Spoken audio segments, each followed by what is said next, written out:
السلام علیکم ورحمۃ اللہ وبرکاتہ۔ قارئین و سامعین، مزید ایک ویڈیو لے کر آپ کے سامنے حاضر ہیں۔ امید کرتے ہیں کہ یہ ویڈیو آپ کو پسند آئے گی۔ عنوان ہے اپنے بیوی بچوں کو اللہ کی حفاظت میں دینے کا ایک نبوی نسخہ۔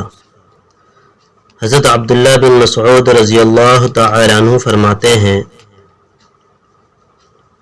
کہ نبی کریم صلی اللہ علیہ وسلم کے پاس ایک آدمی آیا اور اس نے کہا، یا رسول اللہ، اللہ کی قسم میں اپنی جان، اپنے اہل و عیال اور مال کے بارے میں بہت ڈرتا ہوں۔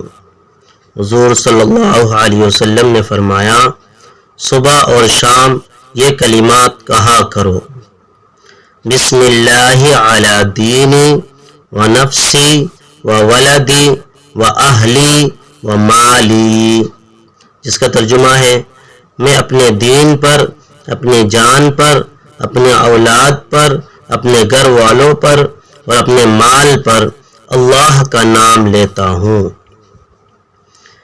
اس آدمی نے یہ کلمات کہنے شروع کر دیے اور پھر حضور صلی اللہ علیہ وسلم کی خدمت میں آیا۔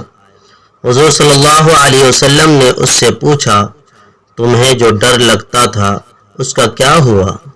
اس نے کہا، اس ذات کی قسم جس نے آپ صلی اللہ علیہ وسلم کو حق دے کر بھیجا، وہ ڈر بالکل جاتا رہا۔